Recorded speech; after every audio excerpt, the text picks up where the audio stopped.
All college football, all day. It's a Football Friday right here on The Zone. Whether it's the Utes, Cougars, or Aggies, we've got you covered.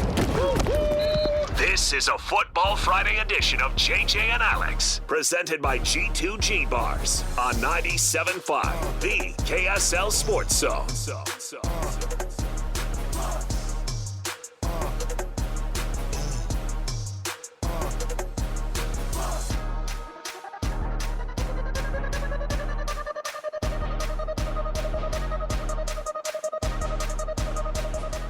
All right, everybody, welcome on in. It's a Football Friday right here with you, 97.5, the KSL Sports Zone, and we are spanning the globe, at least the western portion of the United States for this portion of the show.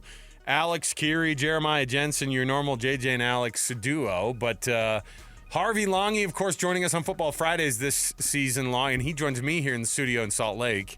So I can see you. That's good. I can't see JJ and Sly, but we assume that they're there. Fellas, what's going on a Friday? We're here, guys. What's up from Vegas? We're at Bishop Gorman High School. We got high school football tonight. Nationally ranked Bishop Gorman is hosting Lone Peak. Is it high school? We're on the campus of the University of Bishop Gorman. You know what? There's probably some truth to that, Sly, right? This isn't just a this isn't the small time anymore. This is, and you know what this is too? This is a little bit of jealous Sly because he prepped down there. You can hear it in my voice? No, yeah, he preps in Vegas, not at Bishop Gorman, where apparently they get they already have the NIL money rolling in. So Sly, tell him your history here. This didn't always used to be here. First of all, I lived next door to the old Bishop Gorman. I'm telling you, that looked like a middle school. Right, and so it was run down. It was it looked like an ox gym, right? The old Bishop Gorman. So I lived next door to that, to where I could hop the wall and go play in the playground yard and shoot hoops. So they shared the football field. I went to Valley High School down here. They shared my football field. When we did away games, they did home games. So they didn't have nothing back in the day. And to see this, JJ called me, luckily, because I'm trying to figure out how to get into. You were going to go, and you're probably going to the old place. You're like, I'm at the old stadium. They're like, no, I know they're not there because I've been following. I know they're not back there. But like, this is more Fort Knox than the Utah football facility. We're lucky we weren't taken out by snipers. Well, I'm telling you, I just talked to the guy because I had to get water because it's hot, guys. It's hot, yeah, right? I bet. Yeah.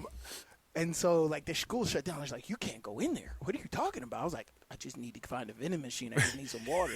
He's like, what? You're doing what? Anyway, I got questioned like crazy, and he hooked me up with some water. But it's just like, yeah, man, this security's top. He's like, so you guys will be here. You guys will be there. It's just the two of you, right? I'm like, yeah. Wow. Yeah. I was like, all right, I'll let security know. I'm like, it's top notch. I think the president's coming to this game tonight.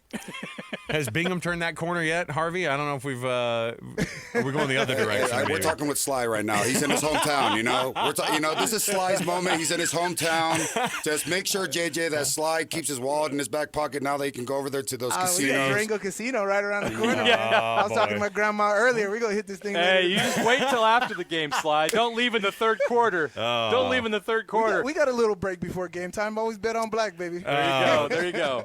Oh my! I'm telling you, this is we've never done a Football Friday like this where we have a portion of the show down in Las Vegas. First of all, I don't know, have you guys ever done one of the Game Night Live games down in Las Vegas before? I guess the furthest we've probably been away is St. George, JJ. St. George, yeah. Yeah, we've done a couple of St. George games, but we've never crossed state lines. So this is a first for us. We're excited about it, and hopefully we get to do it in the future. It's fun to see how the best in Utah competes with other states, and we're going to get a chance to see that now. Nationally, too. Bishop Gorman's been a national. They're ranked third in the nation right now. Right. They won a national championship, however that works in high school. So in 2023. Yeah, listen, it's like the old college football national championships where they just go, you know what?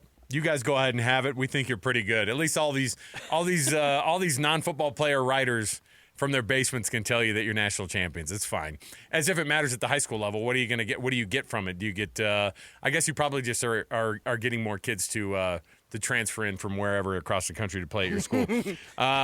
We've got lots on the program today. We have a ton on the program today, not the least of which is in about 30 minutes here, we're going to step away from Football Friday for a moment as André Tourigny, his very first appearance, the coach of the Utah Mammoth officially now, the very first time with him as the head coach of the Utah Mammoth and not just the Utah Hockey Club that he's going to be joining us. First time this season he's going to be making the rounds, and that means hockey is right around the corner.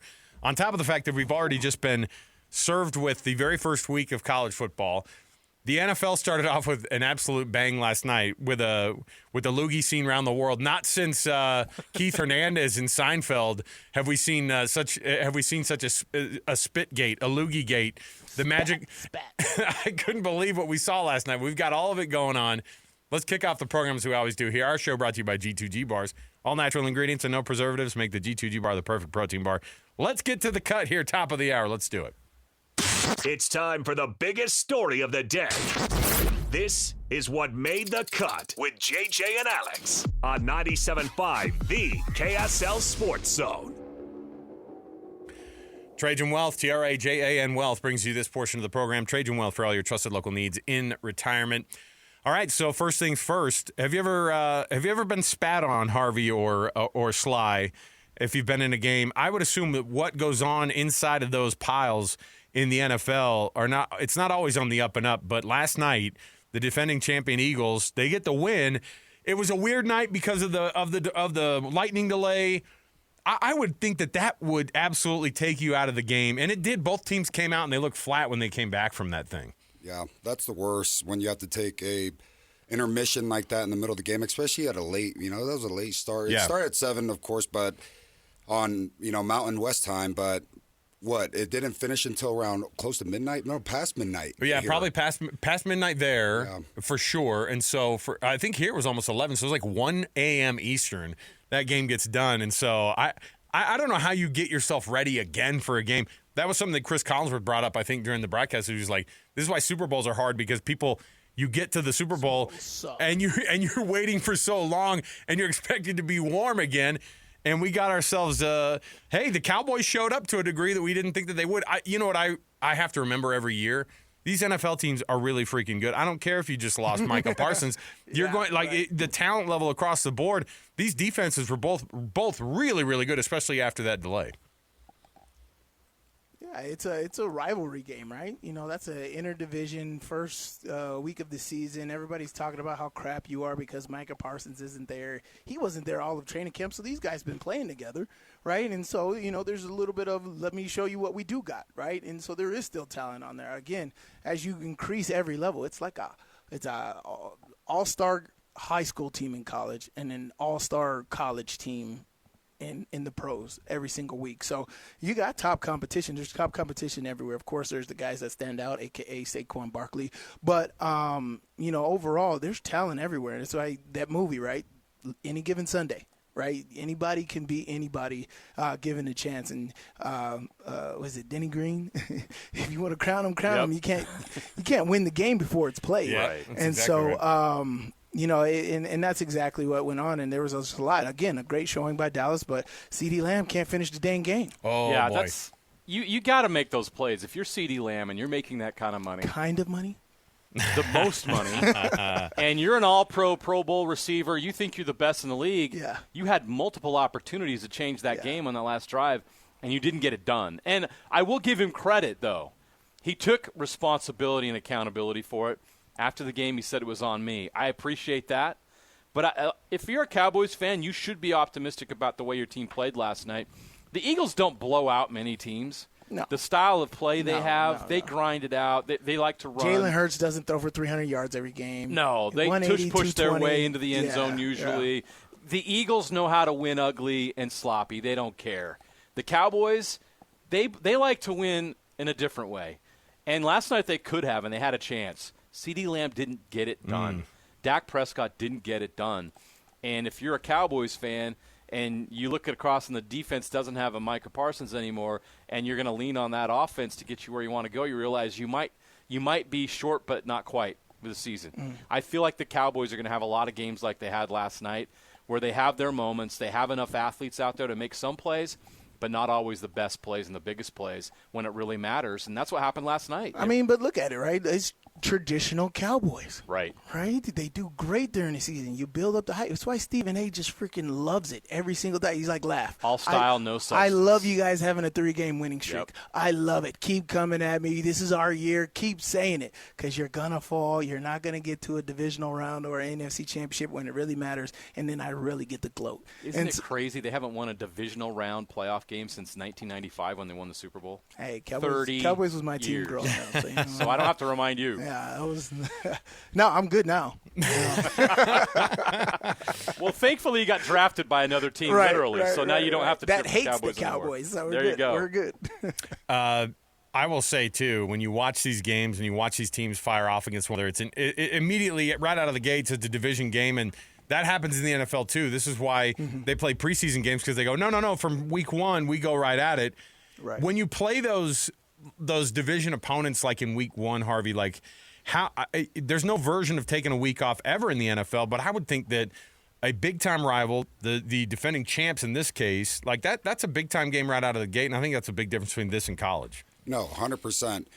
When you go against someone in your division, first game, oh my goodness, they also won the Super Bowl, so they're, world champions.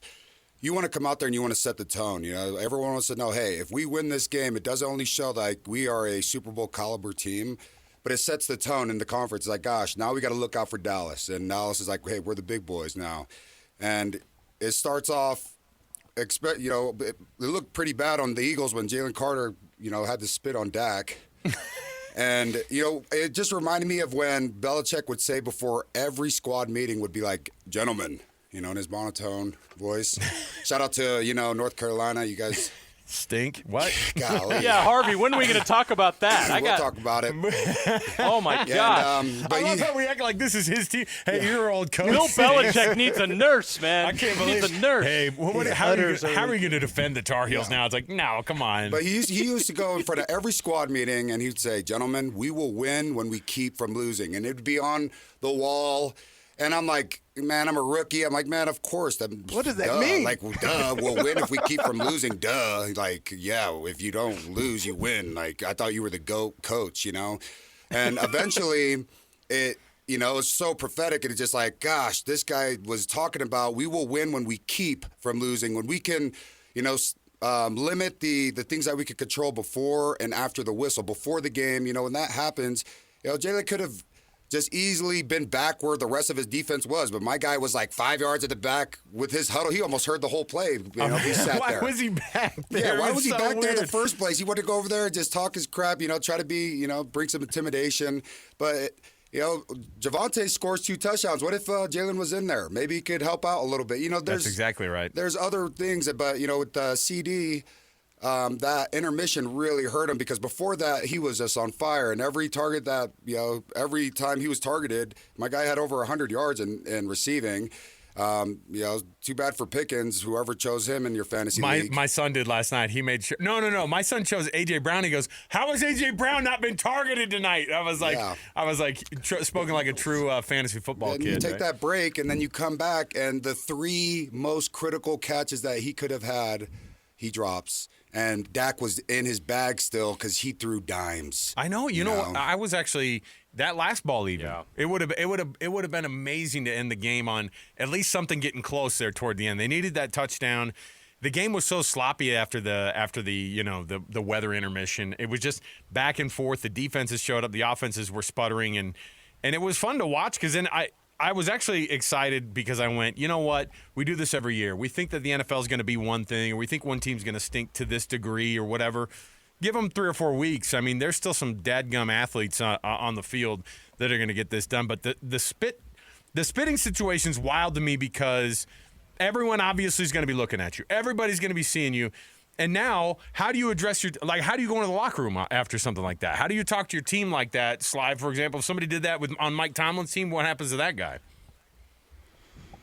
I mean, it's different personalities. I was listening to Harvey and that statement, right? It's actually interesting of how many different ways that statement is said, right? And it's like, do the small things and everything else will happen, right? And so in our locker room, handling that, I felt like the Steelers locker rooms are very talking to college teammates that are on different teams and just the culture on different teams, I think it's different. So the Steelers, it was really governed by itself. Mike Tomlin didn't really do anything. We had so many veterans from Hines Ward to Brett Kiesel to,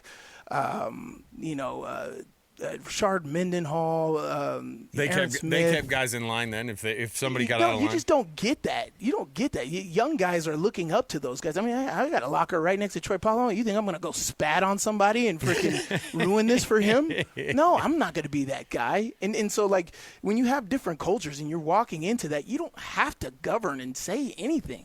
Jalen Carter's different, right? He's a first-round draft pick, 2-time national champion in college, I believe.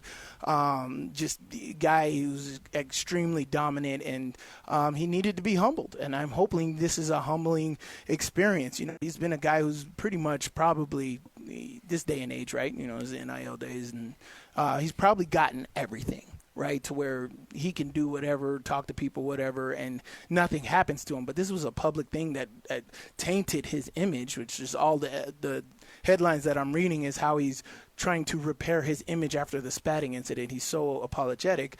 But there's guys who just need to be humbled, and I'm hoping this is a humbling experience because he's such a talented player.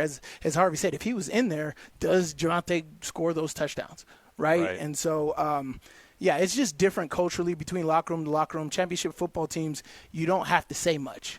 And what I've read is that his teammates have his back. And so that's, of course, the main thing is keep that locker room tight and keep pressing forward. They got the W, so you can move on.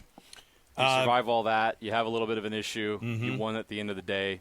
You probably spend the week with the guy making sure he knows. I wouldn't even spend a week. Spend a day. You're a grown-up, dude. 15 minutes, whatever. We just won the championship. We're trying to do it again. Right. That doesn't help us. And you're the Eagles. Grow up. You know how to handle it. They know how to move handle on to the next. Yep. You know what? It goes along with the narrative of how Cowboys fans and how the rest of the fans view Philadelphia fans, the team, all of it.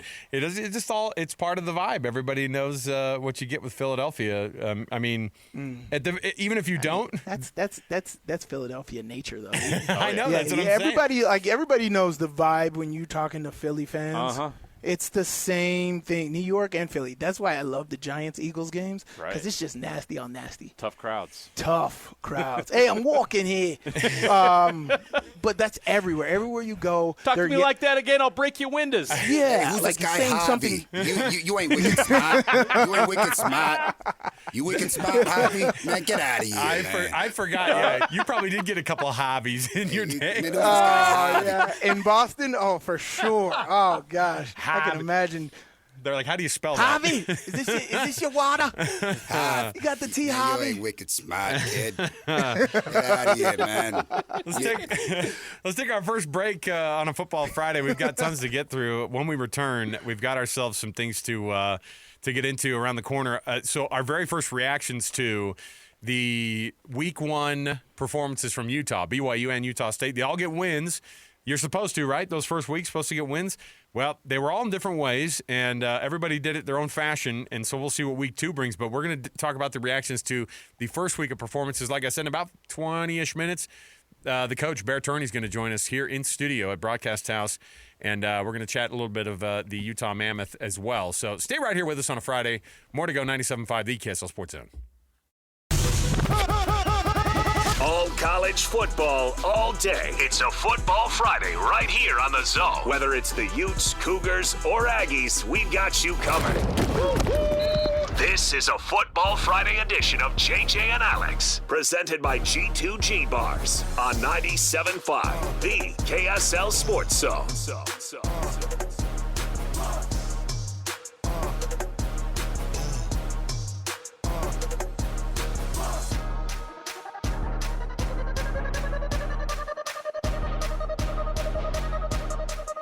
Welcome back, everybody. JJ and Alex, 97.5 the KSL Sports Zone. It's a Football Friday, which, of course, means two former NFL linebackers in studio with us. Here, Harvey Langi across from me, and then Stevenson Sylvester Sly, of course, on the call tonight with JJ down in Las Vegas.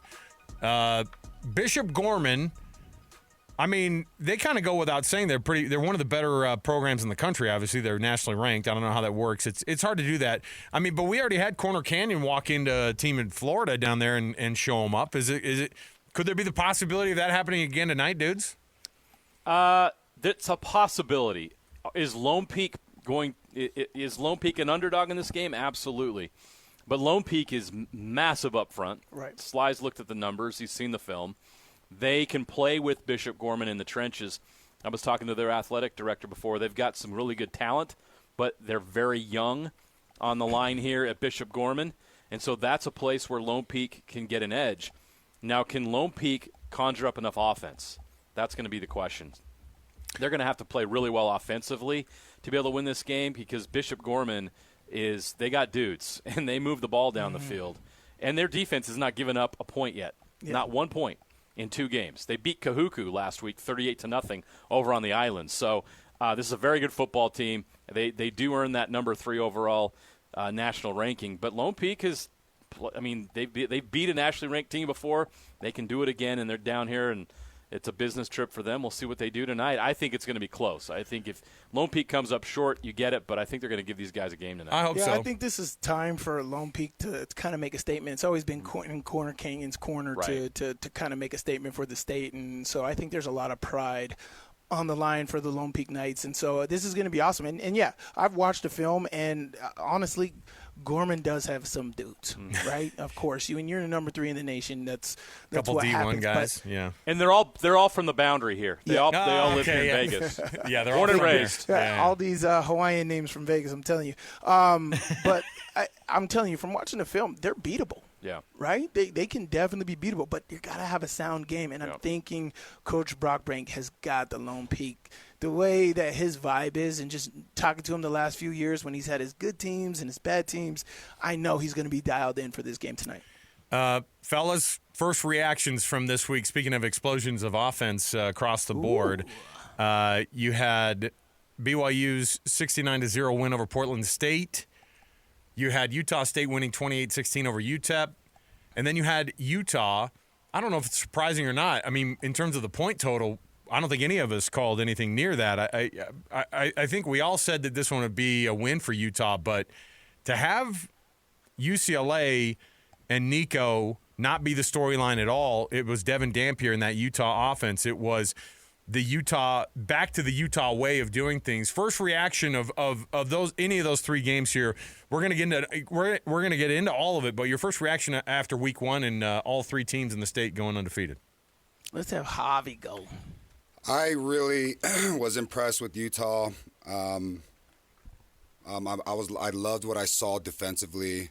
The only thing I could say, first reaction, is if the quarterback over there keeps running like that, it could be a short season for him. So let's just knock on wood that he can keep doing what he's doing. But I was super impressed by Utah. I think they're going to be contenders to take in the Big 12. BYU went against Portland State. Everyone was over there enjoying their cougar tails and having their family evening activity. How dare you? You can say all that because you went there. Okay? So so they got the dub. They probably practiced some things that they wanted to practice and make sure they can handle. And then Utah State, man, Broncos. He's hidden everything that he's doing over there, and it's just coming out. So the fruit will show. His labor, and it's showing. So shout out to the Aggies over there. Go ahead, Sly, because I was just thinking about when you were on the sideline, obviously watching that Utah win. Was it as impressive in person as it was on TV? Well, I haven't seen the TV copy, but I'm telling you, as what I've been telling people all week is, if you think it was impressive on TV, it was. I believe it was probably more in person.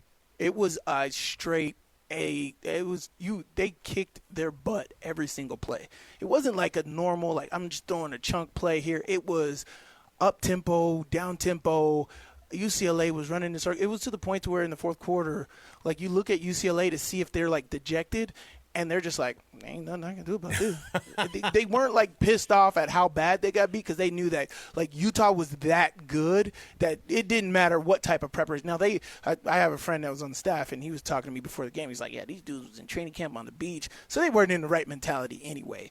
But I feel like even if they did have a good training camp and tough and this and that, they wouldn't have been ready for Utah. And that is how impressive Utah was. And so just being down on the sidelines, I got geeked, man, because there was like I'm overcritical. JJ and I we cover like Corner Canyon games, and Corner Canyon when they be blowing teams out, we're trying to find something to they could have did this better, like just being overcritical. And that's how I felt with Utah. And I was like, I couldn't even be critical of them. Like interviewing Witt after the game, all he was talking about was, we missed an extra point. And we muffed a kick return. We got to get better at that, man. And I'm just like, that's all the things you talked about for this game? 60 minutes of football, and you're talking about a muff punt in the first quarter, a muff kick return in the first quarter, and a missed extra point on the first field goal attempt by a true freshman. It was almost like Mortal Kombat. Flawless victory. Oh, there you go. Is what it felt like. Utah completely dominated them, took their souls right out of them from the jump. It was absolutely awesome. Coach Beck, tips the cap, man. I absolutely love the game plan you put together. I hope we can do this. Now, the key is consistency, right? Week to week. It's awesome. I was going to ask you before we get out to a break. We're going to take a little bit of an early break just so we can get to Coach Bear here in a few minutes. But I was going to ask you if, like right out of the gate, is Utah this year is Arizona State from last year? I mean, I'm not throwing that out there, man. He doesn't want to play with any of that. I tried last year. I was so hyped and giddy for last year, and we just went. We started 4-0. JJ, what do you think? What do you think? I mean, we all learned our lesson from last year. Like I was blown away by what I saw. Just 14 of 16 on third down efficiency. Yeah. When do you ever see that? Never. Yeah. And where were the chunk plays? Utah didn't have chunk plays. No. Where was the big explosive plays? They didn't need them. He was belt to UCLA. Was it BTA, Harvey? Is that what the kids say? BTA? Yep. Belt to You know They put UCLA through a meat grinder. Oh, yeah. Yep. And just slowly turned for 60 minutes. And I'll say it for you guys. If you're a UCLA Utah's fan, that was be, painful to watch. I'll say it for you guys. Utah's going to be the ASU this year. Yeah, right? There we go. why not? I'll say it. Well, you know why it's different? Because Utah's used to winning, and ASU's not. Like, that's the thing is last year, Arizona State, what they did was just something that was out of what they normally do. Out of the norm. I think that this is the norm for Utah. This is what people thought they were going to be last year. That ASU-Utah game is going to be nice. It's coming up soon. Yeah, it's going to be exciting. Hey, I got one little thing. Yeah. Harvey, you mentioned that you're not sure if Devin Dampier should be running like that, and I have to disagree, right? I think that's who he is. Right, and honestly, he should have ran more. How many times did you see on film where it's open, he should be running and he's looking to throw? Yeah. And so, like, I just think that's who he is. It's like, Harvey, it's like what you're trying to say is Michael Vick shouldn't have done what he did. Yep. I like, agree. No, he's built like that. His body has like a running back type body. He's not the tallest. If you see all of his old linemen, he looks like a little kid in that huddle, but he has complete command. It's Napoleon in that huddle. And, people are calling him freaking Kyler Murray. But I'm trying to tell you, it's who he is, and I think he should run. But don't take hits, of course. Yeah, get down, be smart, but run, man. Because the way he was making these P4, 5-star, 4-star guys look out there, ridiculous. Yeah. It was insane. We're going to take a break. We'll come back. Bear Tourigny is going to join us next. The head coach of the Utah Mammoth going to join us in studio here. So stay right here with us. More to go. 97.5 EKSL Sports Zone. Your home for the best coverage of the Jazz, Utes, and Cougars is right here on the Zone. This is JJ and Alex, presented by G2G Bars on 97.5, the KSL Sports Zone.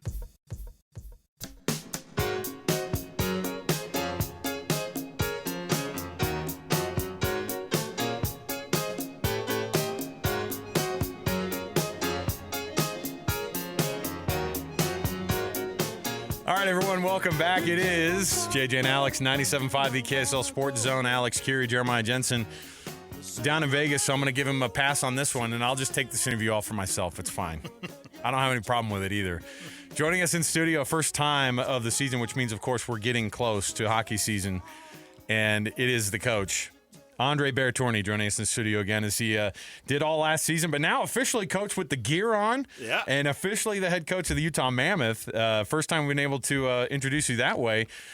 Have you liked all of the different changeovers? You knew it was going to happen. You knew it was going to be something, and the colors were going to stay about the same. But now it's legit. You have a team mascot, and you're the head coach of the Mammoth. Yeah, like I said during the season, what I like I like the process. I like the fact it's the fans who pick the name. So what you want to create that relationship with the fans. You want to create that feeling of belonging and everything. So having them picking the name, I think that's pretty cool. I think now we fight for the name they choose, and I think that helped to create that feeling of belonging. You know, I think all the times we chatted with you last year, something that you always brought up was, hey, I'm going to let Bill and his guys figure out what we're going to look like on this roster, and then I'm going to take those guys as far as we can take those guys.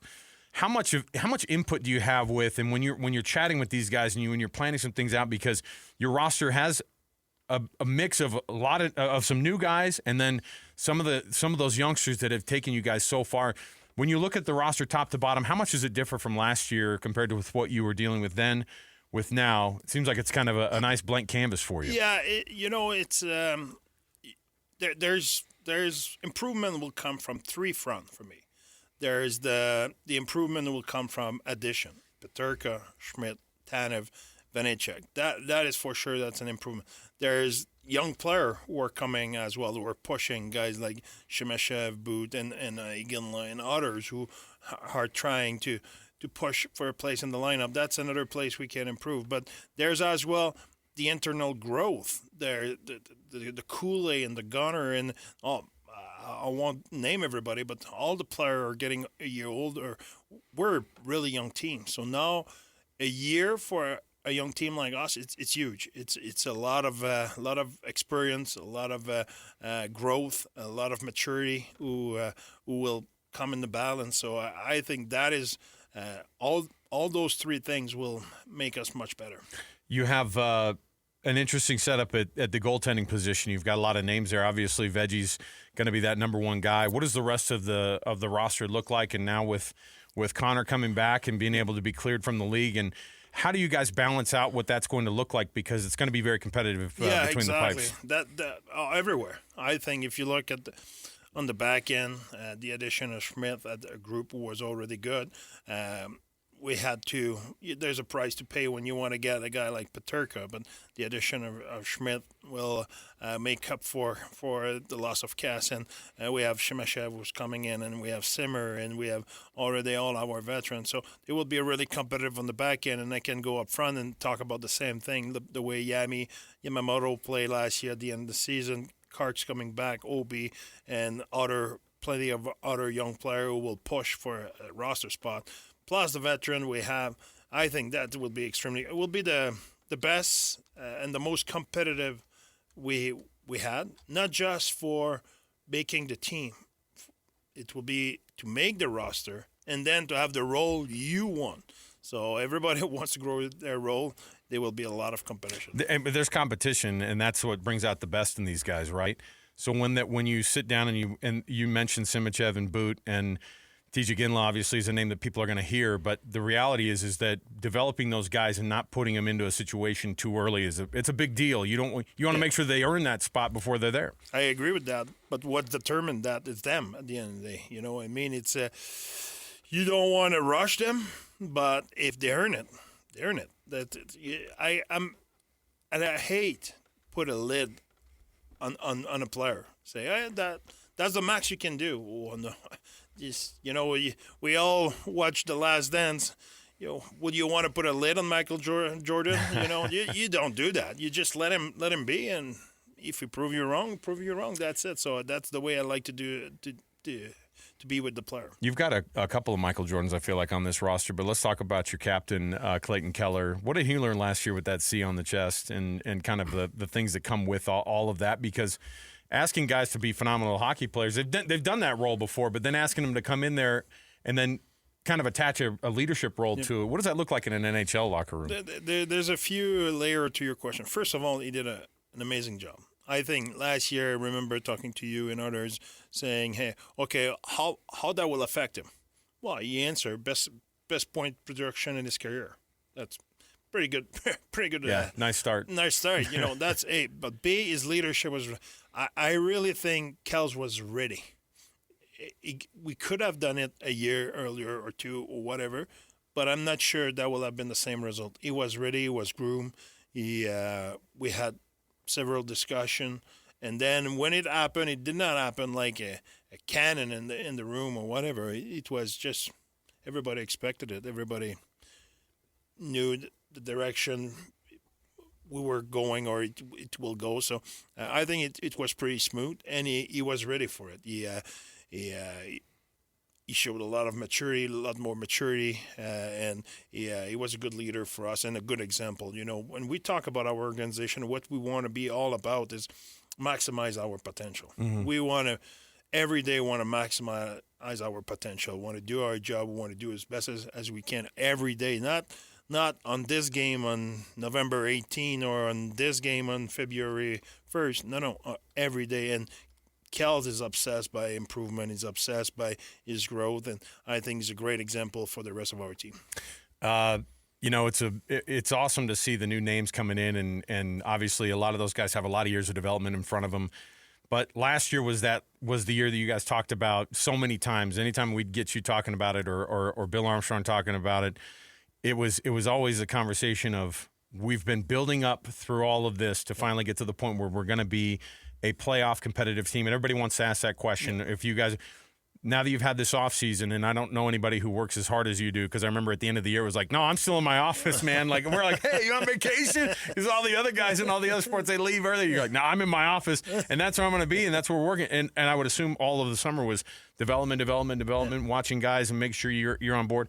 How do you guys turn that corner this year then now? Because I think fans and people are excited, and there's a little bit of that expectation to get to that playoff spot. If you want to get to the summit of Everest, how you do it? One step at a time. You don't arrive at the first stage and you say, hey, tomorrow I will get to the top. That's not the way it happened. Right. You need to one step at a time and you get there. So we feel in the last 4 years we made step.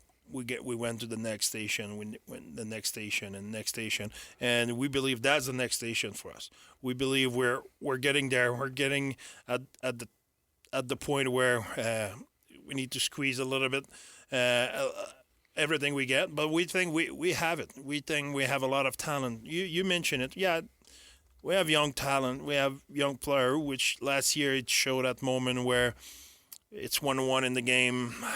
Late in the third period against those veteran team, against those Winnipeg and Dallas and Vegas and LA and those kind of team where we were right there with them all the time, but we made one extra mistake. We lack a little bit of patience in those situations, and we paid for it. So we learned from it.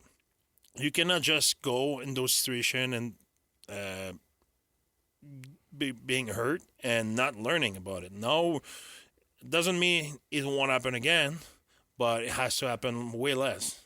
And then those are a few points there. And with our growth in, because we have a young player, give you a few more points here and there. So hopefully that's the recipe and we can push the cart across the line. Coach André Tourigny, nice enough to join us on a Friday, which of course all last year he did, and to be able to give us those insights into the Utah Mammoth and this team. We're excited about how this thing's going to go. The rookies all getting together for the showcase, and that roster looks exciting. I bet you look, again, I think with the way you guys look at prospects and guys we don't know, you guys get excited about guys. It's just too many names for us to understand and see. Yeah, exactly. And I think that you guys being able to see what you have talent-wise, we're excited to see what the preseason's going to bring, what camp is going to bring, and when these guys all get together, we really love chatting with you, Coach. Thanks for being with us on the program today. I appreciate it. Thanks for your time, and thanks for having me. Absolutely. We'll take another break here. We'll come back. Our Football Fridays continue. André Tourigny, nice enough to join us this Friday, and he'll join us throughout the season at different times and give us some insights into this Utah Mammoth team. Stay right here dialed in. You're home of the Utah Mammoth. It is 97.5, the KSL Sports Zone. Studio. This is 97.5 KZNS FM Colbert, 1280 KZNS AM Salt Lake City, and 102.7 KSL FM HD2 Salt Lake City Midvale. This is 97.5, the KSL Sports Zone. All college football, all day. It's a Football Friday right here on the Zone. Whether it's the Utes, Cougars, or Aggies, we've got you covered. This is a Football Friday edition of JJ and Alex, presented by G2G Bars on 97.5, the KSL Sports Zone.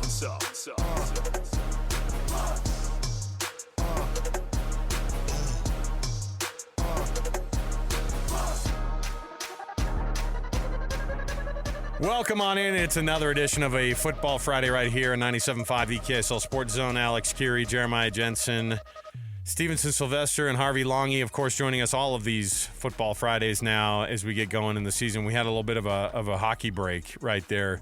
Did you get to hear the coach there across the ether, dudes? Did you get to by the way, Sly and JJ down in Vegas covering Lone Peak and Bishop Gorman High School, a national interest high school game, of course, one of the best teams in the state of Utah versus one of the best teams in the entire country.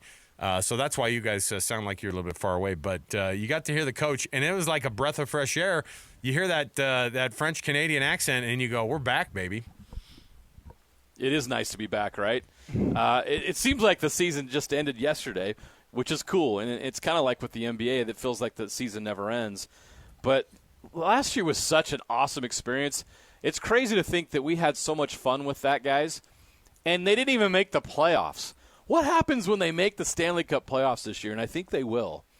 It's going to be phenomenal. Can you imagine what Delta Center is going to be like when we have a Stanley Cup playoff series here in Utah?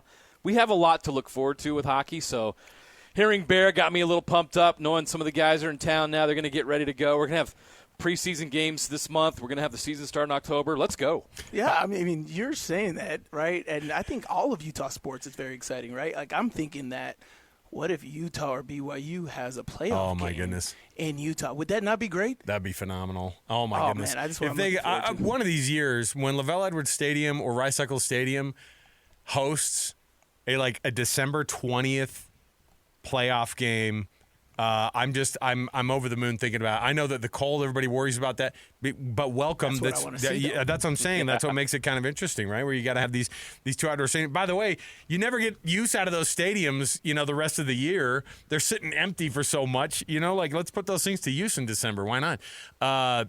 Sly, during the break when we were coming in, I was talking to Harvey about these hockey players and how cool they are. They'll come and do interviews. They'll hang out and chat. Do they have all their teeth? I don't know about that. He did say that they train at a different level. Okay. Does that mean they train harder than the NFL guys? They train so hard. So in the off season, I stayed over there in Foxborough, and there is a training facility out there that does, professional athletes, and majority of them were hockey players. And I kid you not, they might be 5'10", and some of them are 6'11". It's unreal. And these guys can they're just balls to the wall. They just go crazy. And I'm like trying to catch my breath during a set. What takes us, Sly, it's an hour and a half workout. We talk about who's the GOAT, MJ or LeBron. We have these little breaks here and there. Hey, catch your breath. We have a big set here. These guys are done in like 30, 45 minutes, and they just did everything and more. That's the type of guys these guys are. You know what, Alex? My trainer in the pros, he is a Olympic trainer. He trained all the different Olympic sports from track to speed skate. He was Apollo Ono's trainer. So I'm training with Apollo. So everything Harvey's saying is very, very true. And snowboarders and all this. And you have to have respect for the different sports, right? Like football training has to be different than boxing, has to be different than track, has to be different than hockey, right? These guys are 6'11" and 5'11", very different in sizes, but the movements that they do is very different than the movements that you have to do in football and the weight that you have to carry, plus the continuous hitting. Yeah, there's some hitting in hockey, but there's not every single play where a linebacker like Harvey and I are banging against a 320 chunky guy. And, excuse you. Yeah. I mean, and so and then running and then guarding somebody with, with all of our pads on. I know they're skating back, but you have to have respect for each sport. And that's what I did when I was training the pros is understanding the respect for each sport from basketball to football to anything. Well, we always talk about it from the perspective of what these guys do from like a media accessibility standpoint, and just the hockey guys are.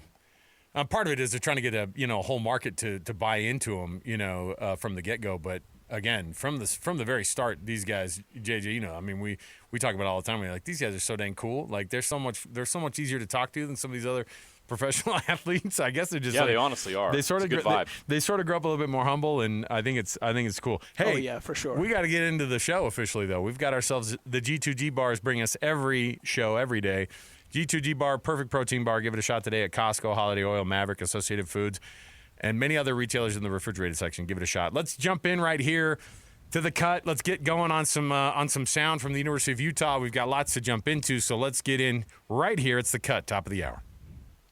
It's time for the biggest story of the day. This is what made the cut with JJ and Alex on 97.5, the KSL Sports Zone. Doug Smith brings you this portion of the program.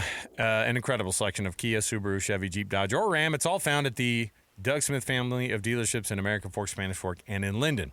All right, let's start it off here. We put a bow a little bit on the reaction to last week, and we'll get into some of the conversations about the polls and what the national pundits say about teams early in the season, and especially teams that start playing a game at 9 p.m. Mountain Time, 11 p.m. Eastern, and most of the voters went to sleep. No matter. Utah's going to get a lot of looks this week, of course. They open a lot of other eyes. They're into the top 25. Kyle Whittingham, here's what he had to say about the positives with this offense in Game 1 against the UCLA Bruins. Ran the football well, threw it efficiently, converted third downs really well. Red zone, outstanding. Didn't turn the ball over, 0 turnovers, and really never had any lulls in the offense. And we only punted one time. We had 10 possessions, 7 touchdowns, a field goal, a punt, and end of game. So anyway, it was very positive, and it was good to see the offense executing the way they did for the full 60 minutes. So one thing he did talk about was, people were asking, well, what did you think about that first game with Devin Dampier? And then, Jason Beck now, everybody's asking about those two kind of in concert and at the same time. And he was like, I loved what they did with the run-to-pass ratio. He's drooling on the sidelines because they're having these long drives, and they ran 54 times, right, JJ, to 27 passes or something. Like, that's perfect for Kyle, a 2-to-1 ratio. So they had success on the ground, running for over 400 yards. They had success through the air. They had a super efficient day, and then, more importantly, they didn't turn the ball over. You saw it right there in person. What was the biggest change on this offense from a scheme perspective, Sly? It's funny, like, you're talking about Coach Witt salivating on the sideline. Like, so I watch, I try to watch Morgan and Coach Witt on the sidelines before the play starts, so I can kind of get a feel of what's about to happen. And Coach Witt's a clock guy, right? If you guys are fans, you guys understand this. Watch Coach Witt. He is always looking at the clock. And so when you have those long drives, he's looking at the clock. Yeah, we're killing them. Yeah, I remember this drive started at this time, because he keeps mental notes of that so he could speak to that at like halftime, because when I interview him at halftime, he recalls everything in that first half. So he's a clock guy. So them killing the clock is everything for Coach Witt. But for your question, yeah, it was incredible. Absolutely loved that offense. No real corrections. Only thing I have is consistency. Right? Can we consistently do this? And my biggest thing with Utah over the years is not beating people's, like, just blow them out of the water. Like, where's our 69-0 wins? Right? Like, when we played SUU a few years ago, we scored 70 points. Like, that's what we should be doing to these teams, and I want to get like that. And it's not disrespectful. It's showing your dominance, which you are. And I think that's exactly what we have to do this week against Cal Poly, is put it on tape. We can, and here's the thing. You said the 2-to-1 ratio with rushing. We abused them in the running game and still scored 40-plus points on a P4 program. Yeah. It could have been 52, by the way. I mean, it could have been. Absolutely could have scored right? 50. So this weekend, I want to see that dominance. I want to see that consistency. And you play down. I've heard this ever since I was a kid, is playing down to your competition, right? Utah's had an issue with doing that. Right? We should be dominating teams, and that's what I don't want to see from Utah. In high school, we got running clock. I want to see a running clock in college to kind of get this game over. Let me throw this out there as something that Utah can actually do better this week, and it's going to be a little easier because of the opponent. Explosives. They did not have enough explosive plays in that game against UCLA, and now they didn't need them. But I'm looking at the stat sheet, and I have 2 plays over 18 yards. Oh, wow. One was the Hunter Andrews run and the Tobias Merriweather catch. My only caveat to that was that the game plan? It could have been. We only had, like, I'm not saying it wasn't effective. If I can recall, I think there was only 8 chunk plays drawn up. Right. Out of those 70 plays, so 72 they're plays. So that was that. So what are you saying? UCLA's That maybe that was by FCS. design? Yes, to UCLA's brutally their- abuse your opponent. Yeah. UCLA's their vanilla FCS program. Is that what I'm hearing? Like, no, because, like, here's my thing is when you want chunk plays like you're talking about, you want explosive plays, you draw up those plays. Right. There wasn't those plays drawn Dial up. them up, right. Right?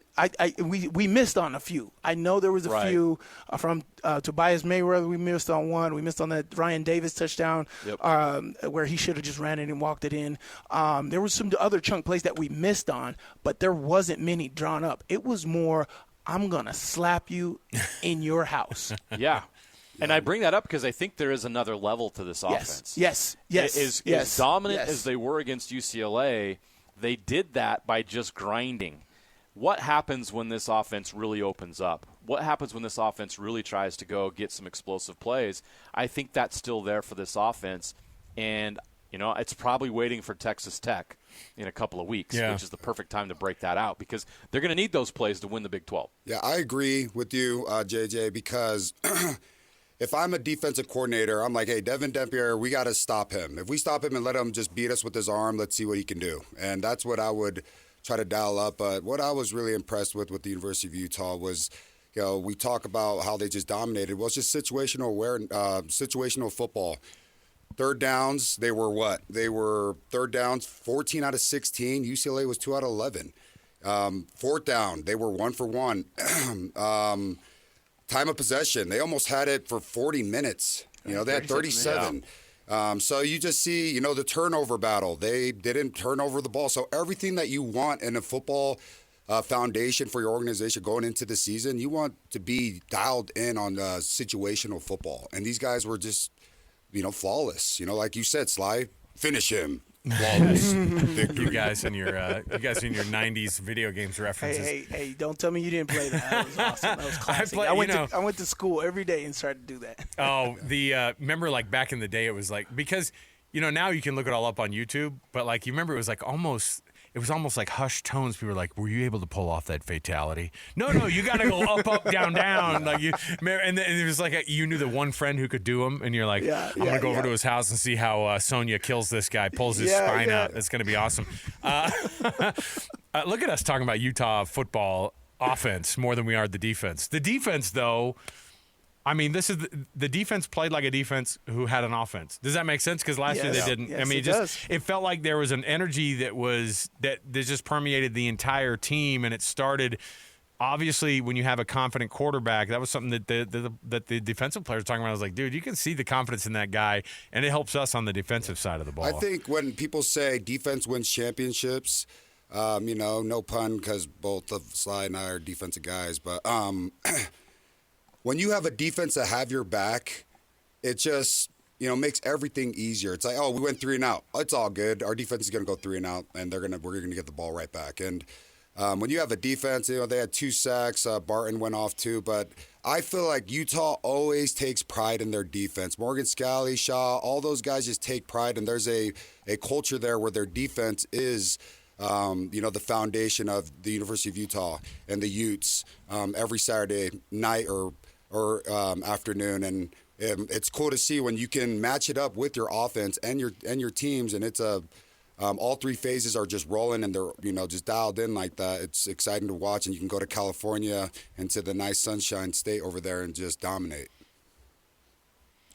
If you look at this offense and you see how they score 43 points in the first game, and then people have an expectation a little bit later. But of course, the defense is going to be that team that's going to just be there the whole time. When you saw some guys that showed up, I thought that, even though the stats don't show up a ton on the sheet sometimes, because I thought a guy like Levani Damuni had a freaking game. Like, that guy's a beast. Like, they were run stopping like crazy. They were just absolutely all over this UCLA offense.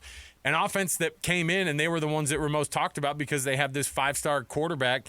Even UNLV's talking trash about Nico this week. He's like, yeah, I've seen way better players than that. I played against guys, at Alabama, and I'm going, man, UNLV's talking trash on Nico.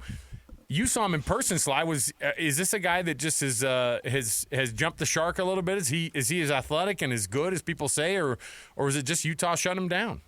Yeah, well, Utah's defense will rattle you, and it'll make you look like a player that you're not, right? I said it on Football Fridays last week. I was like, Nico's a player. He is athletically. He's 6'6", which gives you automatic leverage over a lot of people. He can run, as you saw in that third quarter. He started to take over in the second quarter, third quarter. He started to try to do that. But the way defense was just surrounding him and corralling him, he couldn't do anything. And so there was a level of frustration because there's zero chemistry over there. He literally got there he got there in June, right? So there was zero chemistry with that team, and you could definitely tell. As far as from what the tape looked like and what I saw is his chemistry with the Tennessee Volunteers, right? He played under Hendon Hooker at Tennessee the year before and then took over for him last year. So there was levels of development, but he also had all those chemistry with those guys there. Right? He had that. He did not have that at Tennessee, and that's what we took advantage of. We don't make excuses for whatever it is. Nico is a talent. He's not going to get that chemistry fixed this week against UNLV. So if you're UNLV, talk your stuff, but you better walk it. They don't have enough talent for him to do his thing. I didn't see the talent. Anthony Woods was their best offensive threat, and he couldn't even get in the two deep for Utah last year. I know he was banged up and hurt, but that's the best they had. He played Utah. He was injured before he came here, and he just used that year to freaking recover. Okay, fair enough. But you know what I mean? He wouldn't even. He played Utah. That's the best guy they have for Nico. Right. I mean, we don't want to spend time talking about UCLA, and I'm not trying to defend Nico. I think he's a talent, but he doesn't have the same dudes at UCLA that he had at Tennessee, and it made him look bad in the opener. And they got to figure it out quick because if that's the best talent they have around him, Nico's going to take a big hit, and he made a big mistake. Now, obviously, he probably made a mistake anyway, but especially when it comes to his perception. You do it that late in the year. You do it in January. The timing of it, the whole mess, the way it went down is awful, and it's unfortunate because I think it's really impacted the way that people look at him in a negative way. And how is he going to be able to dig out of that moving forward without playing incredible? And he's going to have a hard time playing incredible because he doesn't have the supporting cast. He put a target on his back by the way he handled that, right? Because or the people around him put the target on his back. Right. I think he's just a player. Because if he doesn't match up to what he's saying that he was, which he didn't look like it last week, he is now the enemy within your own team and your own community, your own fan base. Right.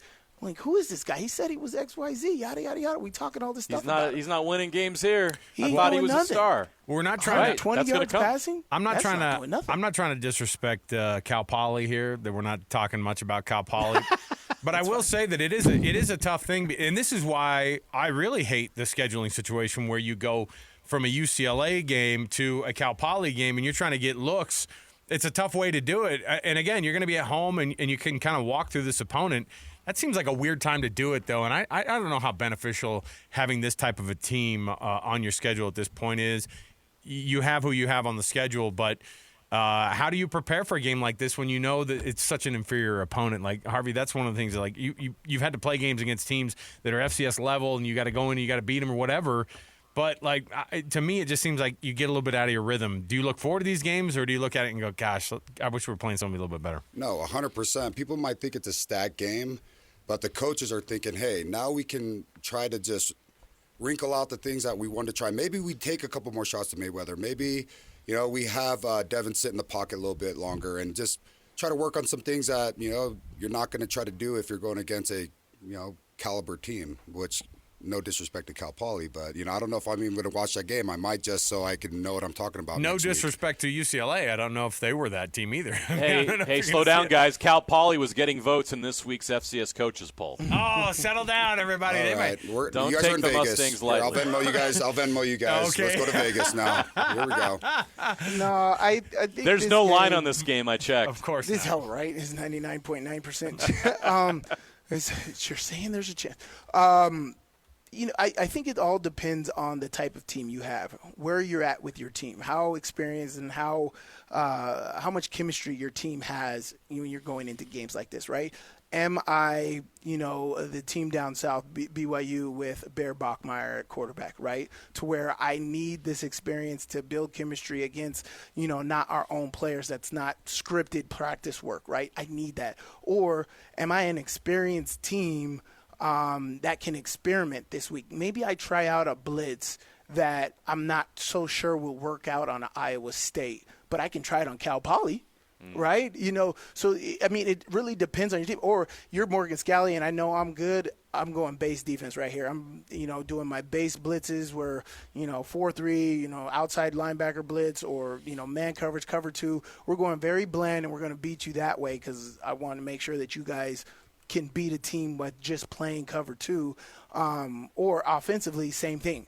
I'm going to run my key plays, and I want to see more technique, right? This is a game for the coaches to pay attention to the players' technique, right? Instead of, like, how did you execute on this play? It's more, did you do the right technique on this running play? What did you hear out of the huddle? What are your operations like? That's what these games are more for. And I agree with you, Alex. It's kind of weird, the placement in the schedule, but I think every team needs a game like this. Well, do it in the preseason, because now I think about it in comparison to what we were talking about with the NFL, where it's like, yeah, is there ever a version of the game in the NFL where you're like, hey, I really want us to work on technique this game. Let's just take her easy. No. Of course not. I mean, from a viewing perspective, it's awful. So I get it. But we'll have some more of this to break down, of course, a little bit later. We've got tons to get to still as well.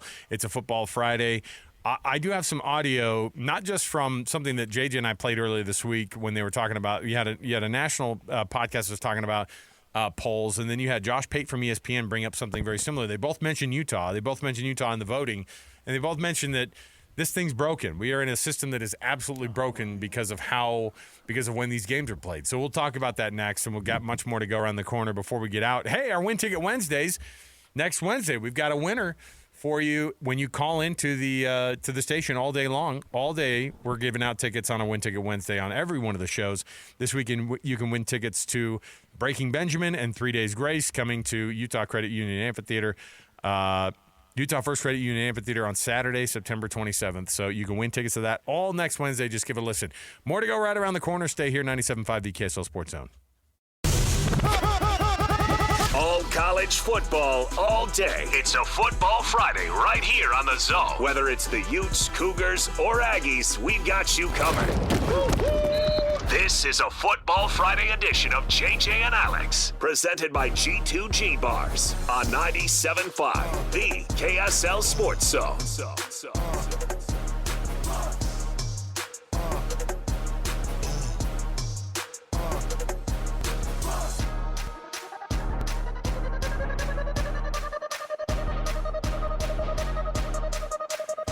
Welcome back, everybody. It's a Football Friday right here, 97.5 the KSL Sports Zone. You can nominate the youth sports volunteer that you know for the Hercules Hero of the Week award. The way you do that is just go to KSLSports.com/contests. And then every Thursday, JJ and I read the winners off for you of the awesome youth volunteers. We talk about this all the time, Harvey. There are people who are coaching our kids for us because we're doing this. And those people deserve extra credit, man. Like, there's somebody out there toiling with your kids and making sure they learn a sport, and they're doing a good job with them. And our hats off to those parents who go the extra mile. Almost everybody's doing it with zero compensation, and they're going into debt over it almost in some cases. So we appreciate those parents. And if you know somebody like that, maybe that's that team mom who goes way above and beyond for your team, you can nominate them at KSLSports.com, and then they win they get a little bit of a reward from Hercules First Federal Credit Union and Beehive Meals. It's the Hercules Hero of the Week program. Gentlemen, we've got Sly and JJ down in Las Vegas, Bishop Gorman High School, down there in Vegas. They've become a national powerhouse, kind of at everything, too. Who is it that it was Tavernari. Tavernari was a Bishop Gorman guy, right? Yep. In basketball. JT is Bishop Gorman grad, yeah. Did you hear that sigh from Sly? I only brought it up because I think they played each other in high school. How'd that go? We did. And it was basketball, of course. He had to miss the first half, of course, some transfer rules that Gorman was breaking. What? Or something like that. But, yeah, what? So he missed the first half. So I was waxing Nate in the first half, right?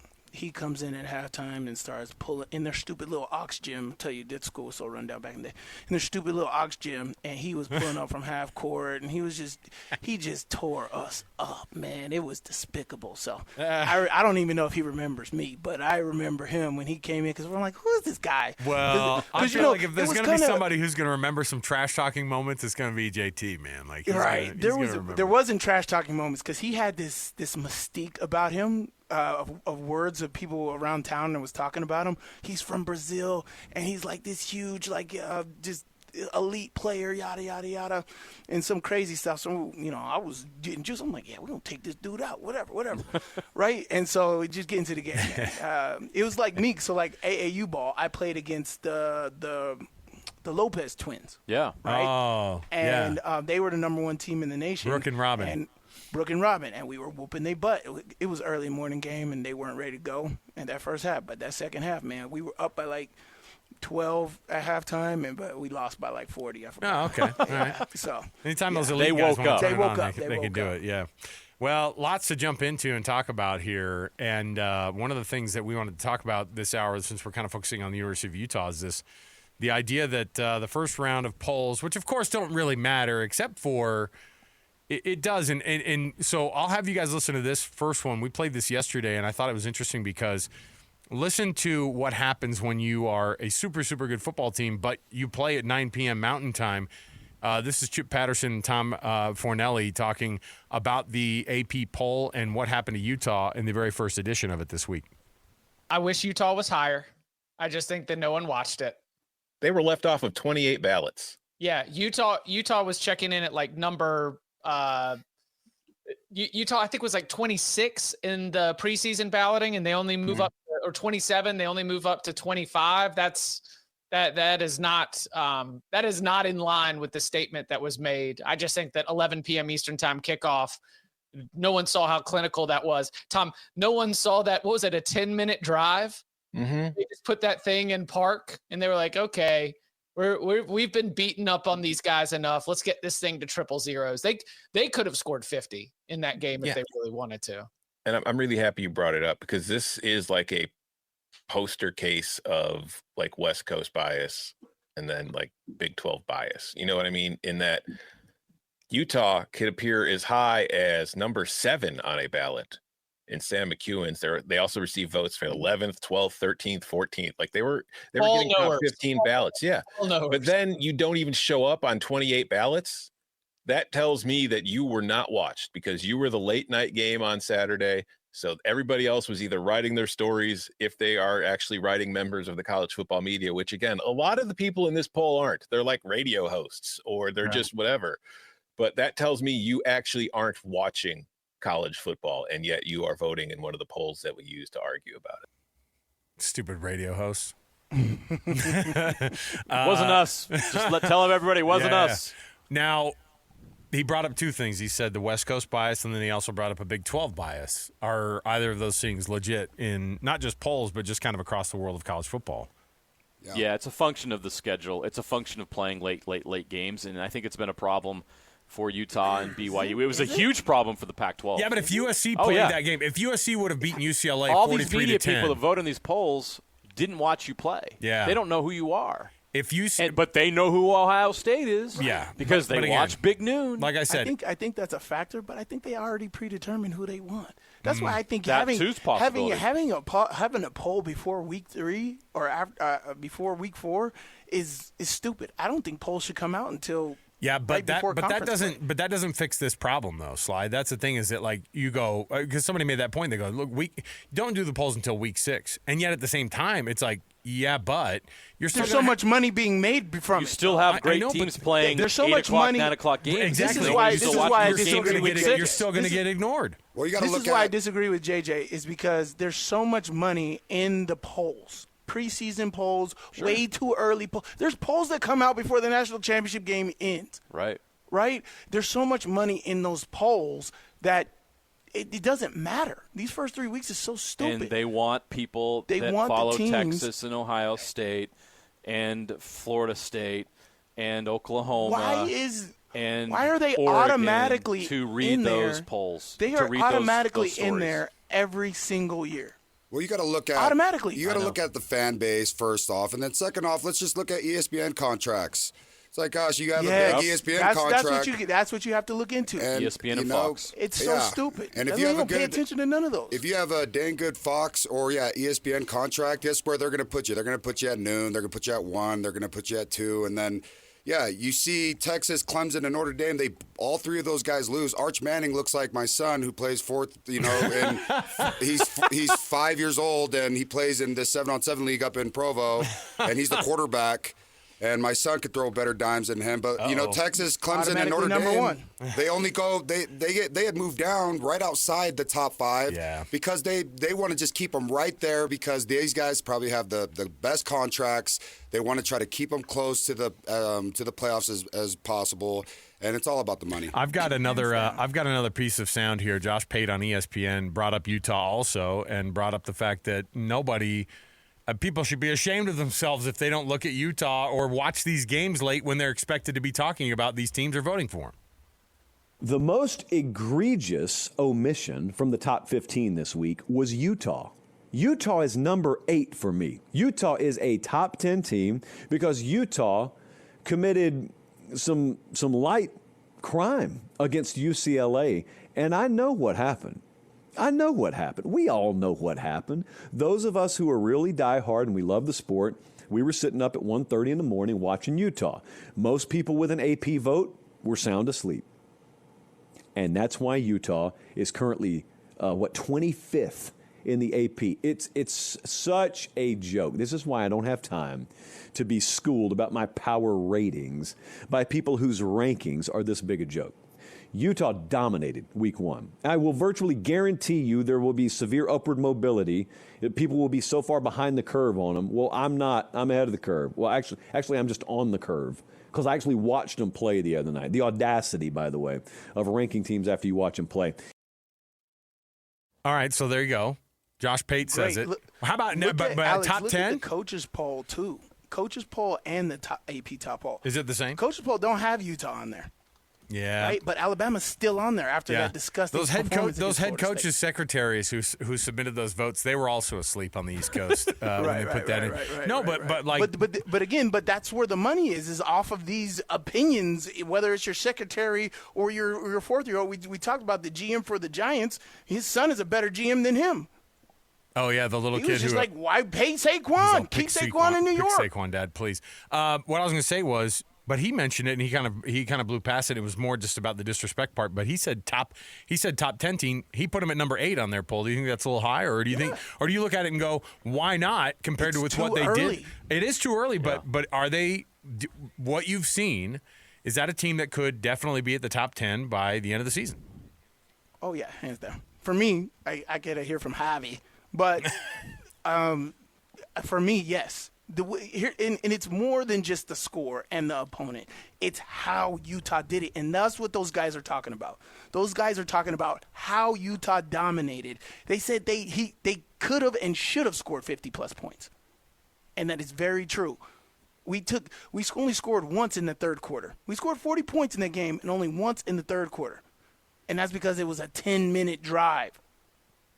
Like Utah, yes, the way Utah abused them, they should and could. Again, let's not jump the gun. We want to have consistency week to week and confidence and let everybody else do the talking. But, yes, the way Utah whooped UCLA's butt, they definitely have the poise to be a top 10 team here in 6-7 weeks. The Texas Tech game will tell us all we need to know about Utah. And at that point, I'll be ready to make my judgment. I think it was obviously they're a top 25 team. Are they a top 15? Are they a top 10? Yeah. Are they the team to beat in the Big 12? All that will be determined by how they perform against Texas Tech here in 2 weeks. Why is Texas Tech? Texas Tech took a hit. They're not even being appreciated. Well, and you know what's interesting they scored 67 points. It lets me know. It lets me know where Utah stacks up against a team that I believe is a Big 12 contender and is a top 25 team, even if all those voters that fell asleep don't know that. See, and here's my rebellious. Just negative thought process. I'm a pessimist. The devil's advocate. Yeah, there we go. What? Not Sly. Not Sly. You said team. Is Texas Tech a team? We don't know yet. Right? Sure. They're a players. Right. Oh, quit. But are they a team? Hey, come on. Right? So, well, I'll they tell you. scored 67 points, so we'll here's see. the thing.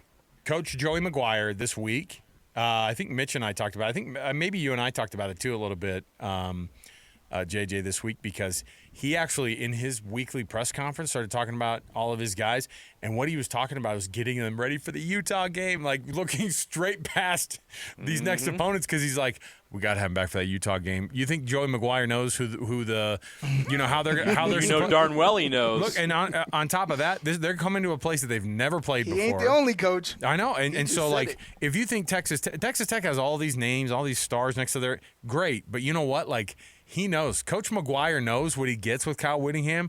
And playing at Utah is no joke, and that stadium is no joke. And so when people are there, and you're going to see that, I think Texas Tech is going to get shocked. I think Utah getting Texas Tech there, that's their first conference game of the year, right? For both teams, right? Correct. That's their conference opener for both teams. It's a perfect time for Utah because they can just absolutely. If they're going to steal one, they're going to steal it there. And I think they'll still be better than Texas Tech, maybe even if they played at the end of the season. But if you got them in Lubbock at the very front end of the conference schedule, maybe not. You know what I mean? So it's a perfect way that it works out, I think. And Texas Tech knows if they're gonna be that team to get to the Big 12 championship game, they got to go through Utah, and they'd probably have to play Utah again at the end of all of it by the time things were said and done too. Let's take another break. We'll come back. We've got more to go around the corner. Let's jump in. When we come back, we've got some things to still jam into this hour here. We have tons going on a Football Friday. It's never enough time for us to be able to get it all in, but we'll chat about it next right here, 97.5 VKSL Sports Zone. All college football all day. It's a Football Friday right here on the Zone. Whether it's the Utes, Cougars, or Aggies, we've got you covered. This is a Football Friday edition of JJ and Alex, presented by G2G Bars on 97.5, the KSL Sports Zone.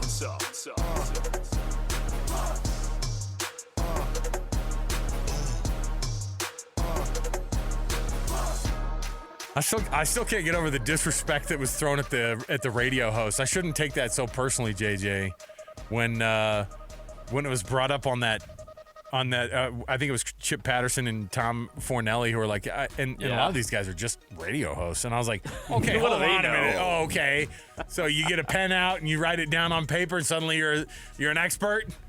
Come on. Well, I would tell Chip and Tom that I am not an AP voter, and I did watch the Utah game on Saturday. Yeah, but you are a Heisman voter. Oh, yes. Well, I'm going to tell him that, hey, do you not know Can't that wait to share my Football top Fridays- 3 with Buffy this week. Have you never heard of Football Fridays? Josh Pate and Tom Fornelli, get over yourselves, man. Football That's Fridays right. of legend. Jeez. Yeah, we're doing it big right now. Look at us. We're in 2 different spots right now. Big time right here. 4 of us, different spots. I can't even see you guys. And We that's spare no expense here No. on Football Friday. I know. That's why it's a big deal. Are you guys? There's not even a game here tonight. We're just flexing. So now I heard that you guys are actually inside in some air conditioning. Is that true? Oh my gosh, I prayed for it. Oh, okay. So real quick, I know we got to get to break. So I arrived here. This place is a ghost town. Apparently they had some kind of teacher day where there was no students here. Oh, So this place is a ghost town. Everything's locked up. And I take an Uber straight from the airport here, and it's like there's like me and tumbleweeds. I look like the Fresh Prince of Bel-Air in that episode when he's in that room all by himself. Like there's nobody here, and I'm thinking I've got 30 minutes to get ready for this radio show. I got this Comrex I got to plug in somewhere. The only power source I can find is out in the 50-yard line, the sun blazing down, one chair, and I was like, this might be it. Me and Sly might have to do this at the 50. Sitting on the field turf, and melting for 3 hours. with Sly on your lap. We're going to have a heat stroke before we even call this game. I know. I'm actually picturing that anyway. That you guys are sitting in one chair together. That's fine. So eat that, Josh and Tom. That's the expense we're going Fridays to. Are out. Come on, man. That's right. Fortunately, the Coach Rice hooks us up here. He's the basketball coach and athletic director. Oh, that's great. We're in his office right now. So thanks to Bishop Gorman for taking care of us. we're going to take another break here. I know it just felt like we came back from the break. We've been going long on these segments because we have so much that we're chatting about. Next hour, we're going to turn the corner. We've got some Utah to talk about, or some BYU to talk about, some Utah State. We've got our predictions also coming up for this week, this next hour as well. So you don't want to miss any of it. Stay here, dialed in. Harvey, Langi, Alex, Kirry here at the studios in Salt Lake City at Broadcast House. And then Sly and JJ down at Bishop Gorman High School for Bishop Gorman and Lone Peak High School tonight on your Game Night Live. It's going to be streaming. That's an 8 o'clock kickoff here, right? Am I getting that That's timing correct. right? 8 o'clock okay. Mountain. All right, so you'll see JJ in the normal TV time slots, but you'll get the game actually streaming for those Lone Peak Bishop Gorman fans that are out there, and anybody else who wants to see some high-level high school football. Game Night Live tonight, all across all of the platforms of KSL Plus, KSL Sports. And, of course, you can hear it right here on the dial as well. So we'll take that break. We'll come back. We'll break down some BYU and do our predictions next. 97.5 the KSL Sports Zone. All college football, all day. It's a Football Friday right here on the Zone. Whether it's the Utes, Cougars, or Aggies, we've got you covered. This is a Football Friday edition of JJ and Alex, presented by G2G Bars on 97.5, the KSL Sports Zone.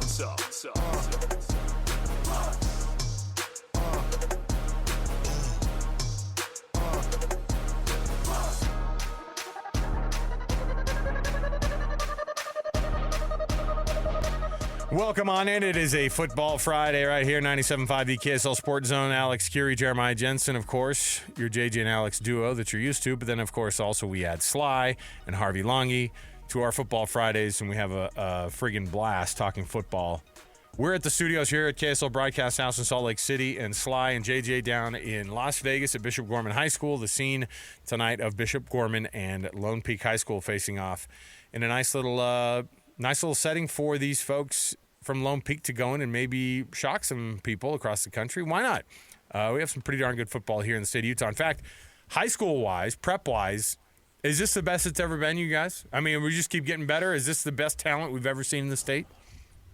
Boy, that's a good question. Yeah, that is a really good question. I don't think it's the best, but I think we're just being recognized. It's kind of like Utah and BYU, right? It's the exposure's much higher. Exposure's higher. We've been there on the stage. Corner King's doing a great job. Beating IMG last year was huge at putting us on the map, and then just being consistent year to year. Guys like Jackson Dart. Jackson Powers from the Raiders right now. Jackson Powers Johnson. He and so we're getting more and more athletes. Every year, somebody from the state of Utah that played high school in Utah is getting picked in the NFL draft. Right, it's great. It's great for us on Sunday nights. Tons to talk about. It's good for business. Yes, good for business. Yeah. But I just think that I can't say that this is the best pool of athletes, but I just think the recognition is being there because now the Gormans, and since we beat that Florida school the way we did because the social media blew it up, whatever, there's going to be teams from across the country in Delaware, Maryland, Georgia, who are going to want us now play Utah schools. So the exhibition matchup is going to be better than the in-state matchup, I feel like. And a lot of this, and I'd like Harvey to speak to this real quick before we get into some more college stuff, but a lot of this happened during Harvey's era here in Utah when you had Bingham. All of a sudden, they're playing national games on ESPN. They're getting nationally ranked, and that team, that Bingham teams that Harvey was on, was loaded with Division I football talent. But it wasn't just Bingham. You looked over, and they have this rivalry with Alta, where 20,000 people are showing up to their games because they've got Division I talent, and you had a concentration of talent at that point that was pretty crazy. I don't know that it's at that level as far as the concentration of high level guys. But there's this, and I think Sly's right on it, is the respect around the country has been earned, and college programs are recruiting Utah harder than they ever have, and they're finding gems, and they're really happy with what they're getting out of the Utah kids. Yes. Yeah, I agree. Both of you guys, what you guys just said right there, I 100% agree. I truly do believe, though, that Utah's always been a pipeline, and it's always been undercover, but it's been a pipeline for colleges, mostly on the West Coast. But I feel like the exposure and the recognition that both of you guys are speaking of it came with the internet. So when the internet just finally, is out there, now everyone knows the sauce. All the socials and stuff, too, of these kids. Yeah, man, it's pretty when crazy. Zach Wilson is, it's not Zach Wilson, it's Isaac Wilson. Zach Wilson. No, No, Zach before Zach. Isaac. Yeah. So when Zach Wilson is talking about people's moms, that's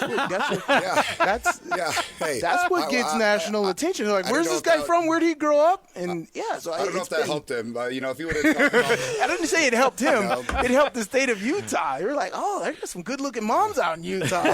But, Draper moms has got it going on. You get a lot of these, Let's bring them out here to our neck of the woods. See if I can give me a Utah mom. It's not the kind of exposure that Utah's looking for. The reality TV shows are helping out with all that too, right? 100%. Let's not give that. But you get all this exposure, but you get this mini Silicon Valley in Utah where all the we have a lot of intelligent businessmen over here. The internet pops up. They start seeing how other high schools are doing it because they see the internet. Gosh, why the heck is Bishop Gorman do this? And they start to understand the weight of getting athletes to come to their school, not recruiting illegally before NIL. But they started to understand, hey, we could start building some big time schools over here. We could start investing more money into our high school and make Lehigh. Every time I saw a purple jersey growing up, I was like, oh, this is a stat game. If it was Tooele, Lehigh, Riverton, I loved seeing now you see a purple jersey and it's Lehigh. It's like, gosh, their school's great. They have a lot of good players over there.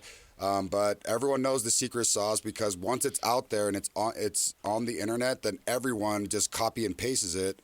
And it's the same with these athletes. It's like, gosh, Sly was a good linebacker. Here's all his drills that he does on YouTube and on his TikTok and all this stuff. I'm going to do exactly that instead of, what we had to do growing up. And all four of us, when we had to train growing up, it was like, gosh, go find a hill and go run. So go find a hill and go run. And now it's not just like the Texases and the Floridas and the Californias. Like Utah is one of those places that people look at and they go, no, look where these guys have come from. Look where Penei Sewell came from. Look where, these guys are going to play in college. And winning those recruiting battles and keeping them in state, too, that's another huge part of it as well, where you go, all right, you don't just send the guys off to Stanford. Although they go to Stanford and then they just end up coming back right after like 5 minutes. But it ends up being one of those places that it's easy for you to look at and overlook. But the talent that's here, I think you guys are exactly right. The talent that's here, people usually go, oh, no, it's been here.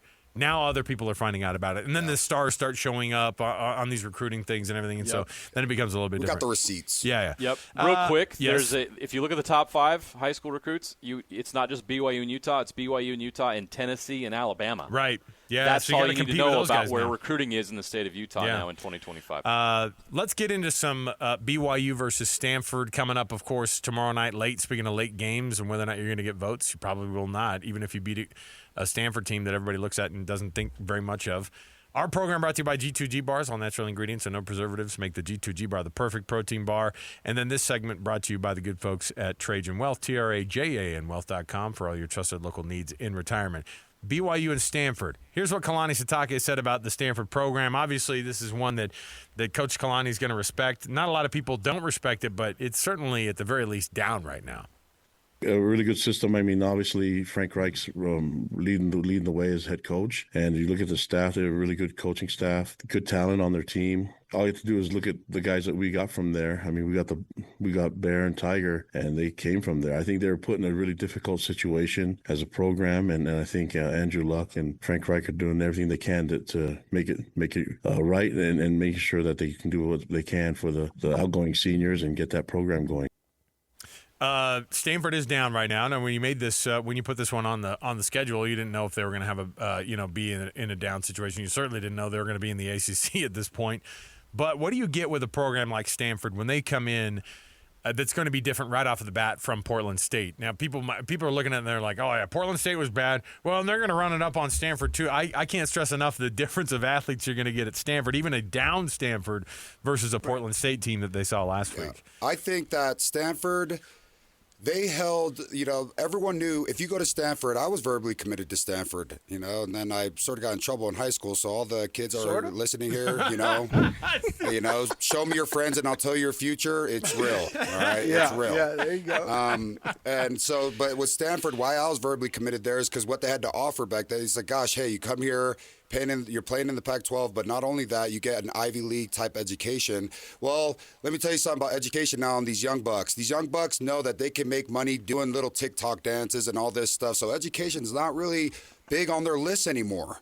That's wild. How the heck do you get recruits when you can go to Arizona State and, have a little fun and also play top-tier ball? And now Stanford's, main way to recruit's like, hey, you get an Ivy League education. Well, my dad made... You're going to be a part of the Stanford network. Yeah, well, my dad made X amount of millions of dollars, and he didn't even graduate. He didn't even graduate high school. And nowadays, with the internet and with all the social medias and all the ways that you can make money, kids are like, that's for the birds, man. Education and diplomas and stuff are for the birds. Yep. I could be Mr. Beast and not go to Stanford. Yeah. Hey, right. You guys, this is going to be a segment that we could never play for our kids, right? Like, yeah, guys, I know. He said the talk tick earlier. I was like, I'm not a talk ticker there. a talk Harvey. tick. Knowledge is power. Go to school. Yeah, there you go. See, there's the quote you get. Here's what he said about Bear Bachmeier. Obviously, he had a great first week, but he also only had to play one half. He also had to play one half against a team that was massively inferior. But again, we talked about how they had a plan for him. They had the script for him, and he followed it very, very well. Here's what Coach said about Bear Bachmeier in that first drive that he had and then settling in after that. Obviously, it was a little bit of a slow start that we wanted to convert and everything, but we had to punt, on the first drive. That's okay. Part of the game. I thought he was able to settle down and get used to the environment, especially for a true freshman. So once we started hitting the second drive and going through the rest of the game, you could see he started to get a lot more comfortable. It was really good. I liked the performance that he had. And, the question was whether we keep him going into the second half or not. And we felt like he accomplished enough for what we wanted in the first half. And that's why at halftime, we decided to hold out all the ones. So one thing that happened in that game, 78 people took snaps for BYU, by the way. That's a ton of guys getting rotated in, and I'm glad that they did because that's part of what they wanted to do in a game like that. The defense flies around. A Jay Hill defense Jay Hill has his signature on that defense, and it's a type of flying around, a type of intensity that you've seen up at Utah for a long, long, long time, and I feel like you see it now on this BYU defense. What were your thoughts on what they did? Not just putting up a shutout against a bad team, but just the way that they did it, rotating in so many guys that have the same type of intensity and type of energy in that environment. I think you just gotta, tip your hat off to the defensive staff over there. I feel like it comes from development off the field. And, Sly talked about it a little bit before of just fundamental ball. When you get that many guys playing, what you want to do and what you want to see is can they do the same thing? Can they run your base defense? Can they do the right communication? Can they get their pad levels right? Can they get their hand? Can they get the right leverage? And if you can see that from your first string to your second string, and then you even dive into your third string and they can all do that, then it's like, gosh, we're doing it the right way over here. And I'm excited to see that even up at in Utah this week on against Cal Poly, but BYU did that perfectly this last week, and it'll be fun to see them if they do take a quick lead and they get up there, 30 plus points by half against Stanford. If they're going to bring in a second or third team in there and see if those guys can play with the guys like Bear and Tiger came from there. Can you go over there and have the same type of fundamental ball and play that fundamental football against a good Stanford team? I don't know. Good. It's tough to evaluate. It's tough to evaluate games when you're playing not just an FCS opponent, but a bad FCS opponent. Yeah. And so I've talked about it this week, and I want to get Harvey and Sly's reaction to how they would evaluate a team playing an FCS opponent like that. What you really want to see is execution at a high level and efficiency at a high level, because there's no excuse for not having both in a game like that. If you're sloppy or you don't do things the way that is up to your standard in that game and still get away with winning 49-0 or something like that, that's not really to be celebrated. But I felt like BYU did execute at a high level and were efficient at a high level after that first drive and after that fumble.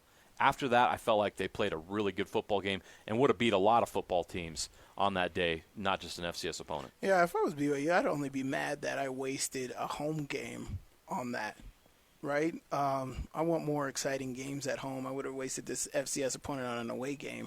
is more how I feel about it. But I think there's a different ways. Yeah, Portland State would love to get BYU at home. Oh yeah, of course. But you score 69 points, you take your starters out. 78 players play. You take your starters out at halftime. Exactly what Harvey said. I'm enjoying my Cougar tails. He's just like, it wasn't that great for fans. And I'm not a fan of BYU, but if I was a fan, I would not have been that excited about it, right? Because he's like, listen to that. You did that like OJ. You did that with the confession. If I were to have killed, you're like, no, I'm not a BYU fan, but if I were, here's how I would act. And then you were very detailed about how you did. Gloves don't fit, Alex. Come on, Gloves man. don't I'm fit. giving Utah so many flowers Gloves on this. I'm going to don't stop it. All right, I'm going to stop it. I'm just going to cut them Sly's off. still looking for the killer. Yeah. No, but you got to measure it, and I think that's what I heard from Kalani in that presser is that we wanted to give Bear some experience, but we didn't want to overdo it. Right, we didn't want to overdo it by putting him in the third quarter because you're not going to get much, right? But after that first drive, he let the nerves rattle. It's kind of like Utah with their kicker, right? We missed the first extra point. This guy can kick 60, 65-yard field goals, and he missed the extra point, right? And so after that, he was perfect. Got to get him right. Just be quick, though. So that's what happened with Bear. To answer your question, though, JJ, I would evaluate a game like that when I see second and third stringers in there. I just want to. Of course, the fundamentals, you said execute at a high level. Yes, and yes.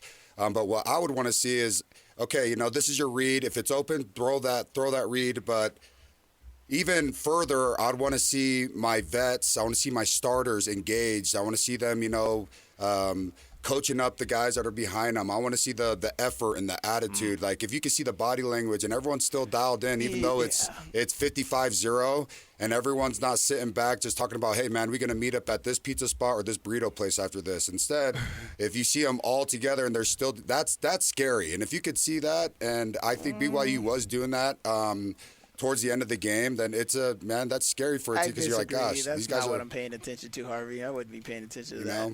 I'm in the details, man. I'm in the details. I feel you, but I don't. I'm like, it's freaking Portland State. We're up by 60 in the third quarter. Come on, man. Like I wouldn't evaluate like that. I think here's JJ to kind of double up on your question or really confirm it is, are you asking more of evaluation on like how they played or you can't. You're looking at the what? film and you're not worried about the opponent.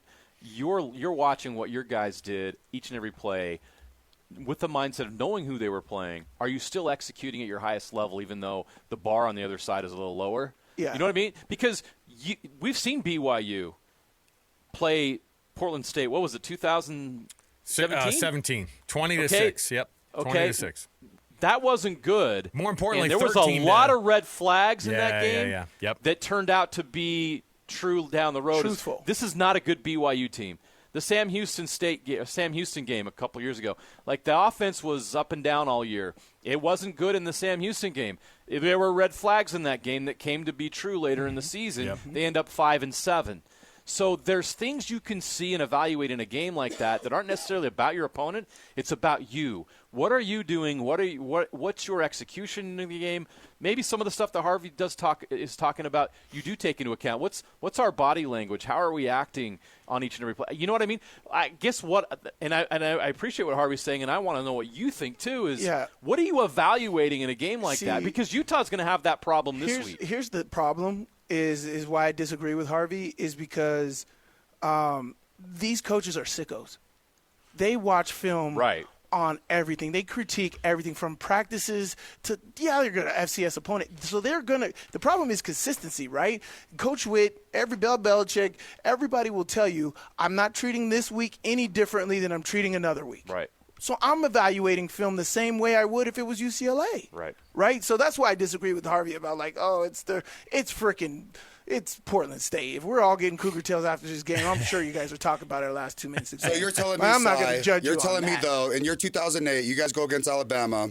You guys are in the Mountain West, and it's the Mountain West, and you guys get slaughtered 69-0. Everyone's just gonna be like, oh well, Alabama, you guys are going against the Mountain West. Are you asking as BYU or am I asking as Portland State? Well, I'm just saying, that's SEC. It's the Mountain West. It's like, gosh. Because here's the thing: my senior year, right? We're still ranked, right? But we got our ass waxed by TCU, right? Yeah. I tell you what, we weren't talking on the sidelines like that.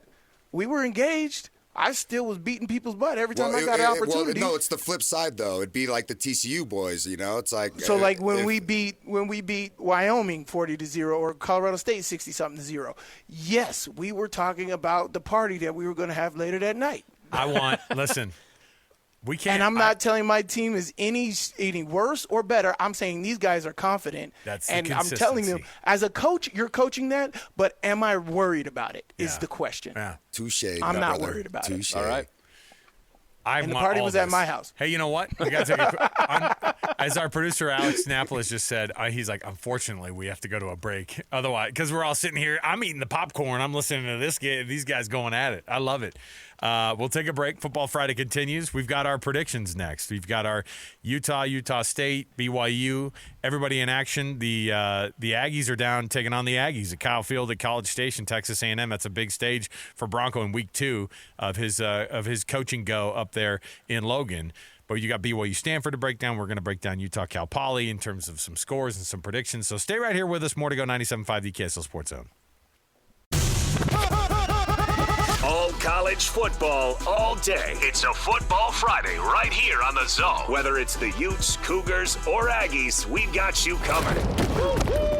This is a Football Friday edition of JJ and Alex, presented by G2G Bars on 97.5, the KSL Sports Zone.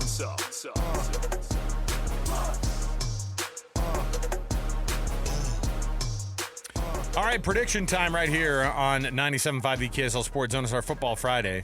Before we get going here, though, got to announce kind of a big-time situation here at the station. Connor Daniels, one of our producers and techs here at the station, has just turned 25 years old. Where's the Martinelli? Yeah, man. Hey, you celebrate. I noticed you didn't bring any donuts in, which I thought was a shame. But, if you're going to go around and tell people it's your birthday, you better at least bring reverse gifts, brother. Let's go. Hey guys, we are celebrating. Connor's one of our phenomenal techs, and he's one of these producers here at the building. Does a phenomenal job, and we can always rely on him. And so, our producer Alex Annapolis learned everything he could from him. So we just really love it. Hey, Football Fridays continues. We're here in Salt Lake at KSL Broadcast House. Harvey, Langi, myself, and then JJ and Sly are down in Las Vegas for Bishop Gorman and Lone Peak. And I will tell you, it's a pretty fun time because we've got. I know that these are still kind of slow weeks for us to get our feet under us with the predictions. I did say that Utah was going to blow out UCLA last week. I didn't say 43, but I did say that they were going to beat them by more than 10. And I felt pretty good with that. I think we can all be agreed with the 42.5 point favorite that Utah is against Cal Poly. Let's start there, guys. Harvey, I'm going to make you pick first. Utah, 6 touchdown favorite against the Cal Poly Mustangs coming into Rice-Eccles Stadium. Where are you at on the prediction? 49-3. 49-3. They cover then for you, huh? Okay. Yep. Not that that's a thing. Sly, what do you have there? And by the way, the over/under, it's 51.5. So this guy's done his homowork over here. You guys should call him up next time. He's right on the line. Maybe I stole it from Alex. No, you could have taken it from me. It could have also been that. But what do you? What's this one? Did the Utes pitch a shutout? Is it a 6-point, a 3-pointer, maybe a 7-point for the Mustangs? How's this one shake out for you? I'm getting back to shutout days. I got a 45-0 at halftime. Here's the thing: is why, right? We didn't know last week. We didn't know anything about this team. We know now. We know now. And I'm telling you, my sideline view, it was probably better than your television view. We abused those guys. And so the goal this week is to do exactly what Kalani did against Portland State and pull them out at halftime. Doing that, you get up 45-0. And so I got 45-0. I know they got a good quarterback. He's leading in all of their stats. He's 6'6", 220. He's dual threat. Yeah, dual threat quarterback. But I think even our reserves, our second team, are nasty. You saw those guys get in the fourth quarter, and Trey Reynolds got an interception, and everybody's getting in on sacks. Kafusi is a freaking beast up the middle. Yeah. Oh, my gosh.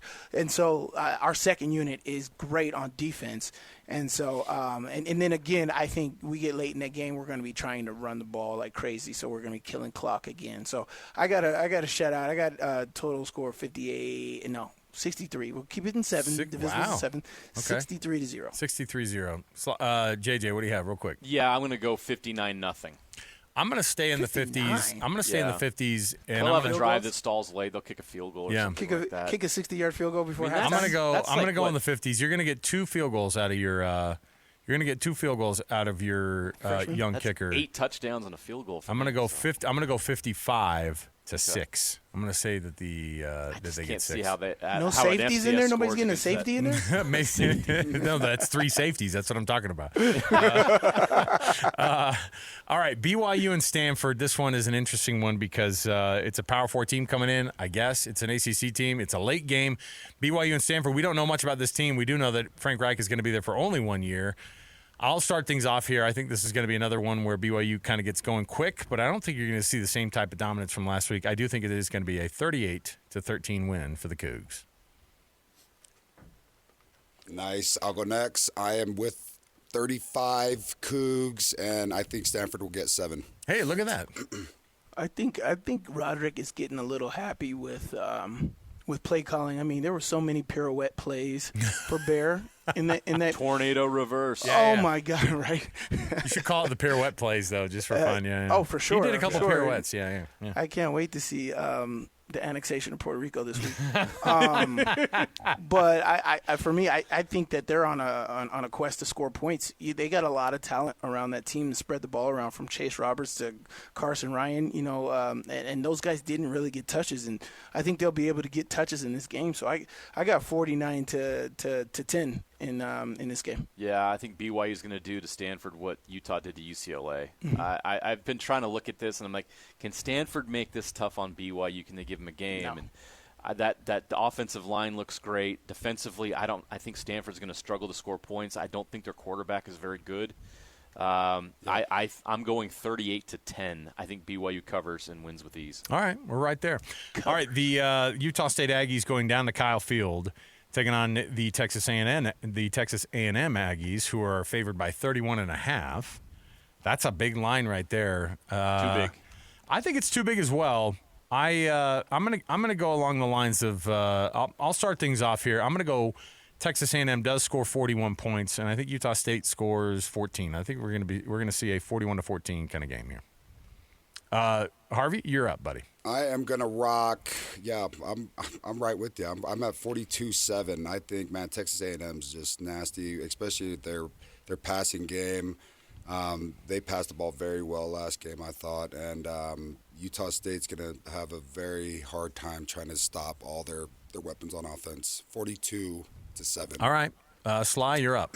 What's with all the Bronco Mendenhall disrespect this week? Uh-oh. I thought we were turning this program around. I just think it's a little early still. I said year 2 he would have probably gone in there and given him a little bit of a run, but I think this year just not enough time to get his feet on. Hey man, any given Saturday. Okay. Here we go. I don't think it's going to be a blowout like that. I think that Texas A&M wins by 2 touchdowns, so I'm giving them 35-21. Oh. But I think that it's going to be a good game for Utah State out there. I think Bronco Mendenhall is doing a good job of motivating teams. He's been across the nation with the different schools from Virginia and New Mexico and had a lot of different experience. I think he'll go in there and motivate these guys to come out and start fast and keep it close for the first 3 quarters. UTSA put 24 up on Texas A&M last week, Kyle Field. Texas A&M only won that game by 18. I think that Utah State can keep it under 3 touchdowns. I think that nice. I'm looking at 38-21. Okay. 38-21, which is a 17-point margin, and I think that would be respectable for Utah State.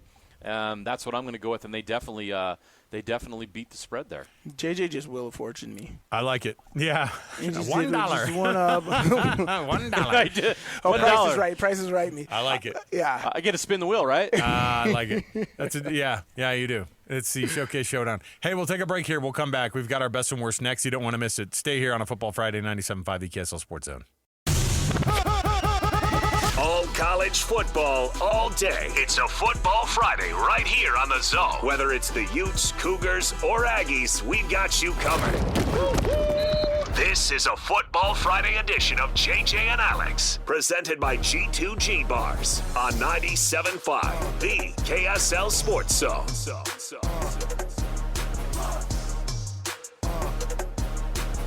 All right, best and worst on the program here. Thanks for being with us on the program. It is a Friday. It's a Football Friday. Alex, Kirry, Harvey, Langi here in studio at Salt Lake, and then Sly and JJ down at Bishop Gorman High School. I gotta see receipts on how cool this place is, you guys, compared to with what you're talking about. So I'm all about what this thing's gonna look like. But on our best and worst, we have a couple of things we want to get to. Number one, Spitgate, not in the NFL. This one extends to our guy Alex Napolis's favorite player, Luis Suarez, who just got a 6-game ban for spitting on another staffer from another team during the what was this? It was a cup of some sort. It was the league. Was it the league's cup? Look at me. You know what? I can send it home now because I knew what I was talking about with soccer. Yeah, the soccer experts are real impressed, Alex. Hey, was it League's Cup? Yeah, so Luis Suarez, who's normally known for biting people, I thought it was a nice departure for him to be able to spit on a staffer. He got 6 games of a suspension. Does Jalen Carter see a suspension, do you think? I don't know what the NFL usually does with something like that. It's probably they probably hit guys. You guys get hit in the wallet more than pockets. you do. He'll definitely get hit in the pockets. Yeah, I think just a fine, right? Yeah, well, the thing is his image, right? And if you don't do anything, you're sending a message to the crowd. You're sending a message to the rest of the league. As egregious as one person may think it is versus the other, it's about perspective, and I think that Goodell will suspend him for 1 or 2 games with a hefty fine. I believe just 1. That's just my belief. I think he'll be suspended because you don't want that to happen again. And the suspension is money too. Like that's If you miss a game, it's a game check, right? Harvey, you don't want to miss those game checks. Oh yeah, 100%. And they're trying to enforce that because I believe it was Nolan Smith. He got up after making a great play, tackle for loss, and he flexed on top of I think it was Javante at the time, and then they threw a flag. That standard works for the NFL, man. Come on, we can't have that kind of stuff Covey-esque, anymore. right? Yeah, my guy was up there flexing. I did, saw some definition over there. He probably could do some more shoulders, but he flexed on him, and they're trying to enforce that because they're trying to bring some more. I think Sly hit it on the head with the NIL and how guys just think, hey, I get the Mercedes G-Wagon, I get whatever I want, and their palms are more facing towards the sky instead of putting your hand in the dirt and just going to work. I feel like with that. With all those guys and those athletes coming up, especially to the NFL, get into the league now. Hey, man, let's try to get this league back to where it's at. We have some standards here, so I wouldn't be surprised if they suspend him for another game or so. But like we said before, his pockets are gonna fill it for sure. And then our best for today, my favorite was that Micah Parsons has already said that this is the best locker room he's ever been a part of. He's been in there for 5 minutes, and he says, "I've never seen guys like this. I've never seen guys that are willing to what, be did around." They leave cookies in his locker? I literally. What did they do? I hate that. Man, don't act like Jerry Jerry retires. As soon as he retires, he's going to be I'm a cowboy. Yeah. I'm a cowboy and be just like Michael Irvin at all the cowboy events after saying stuff like that, man. I was just like, just go play. Shut up. You're telling me that Jerry did not take care of him. Right. Whatever he wanted. Oh, hey, you want this parking spot? It's mine. Go ahead. You got it. Hey, Bill. Hey, we're gonna put concrete slab over here. Training camp. Don't play. Yeah, but he made it sound like he's like all the players are there. Like I came in for treatment and everybody was there. They're high-fiving each other. They're hugging. They like one another. Everybody's in there for treatment. But that's what I'm saying is like he made it sound like the Cowboys. They don't even come in. Like they'll come in just for the things that are mandatory or whatever. And I don't know if there's a version of that, but from team to team. Well, you're in Dallas. So sometimes you want to get out of the building, and if you're in a spot like Dallas, then you probably have a lot of other places you can go to. I was in Foxborough. I was in, when I left to New Jersey, there was more places for me to go to if I wanted to go get my own massages or needling and all that. But when I was in Foxborough, I stayed in that training room over there. You're in Dallas, you're out. You're out and about. Harvey's hitting it right on the head. Yeah. It's very different from Dallas and Arlington. than in Green Bay, Wisconsin. Right. All right. We'll take the break here. We'll be back around the corner. There's more to go. Best and Worst, as always, brought to you by the good folks at Doug Smith and the Doug Smith family of dealerships in American Fork, Spanish Fork, and in Linden. Nobody knows cars like Doug. More to go right here. 97.5, the KSL Sports Zone.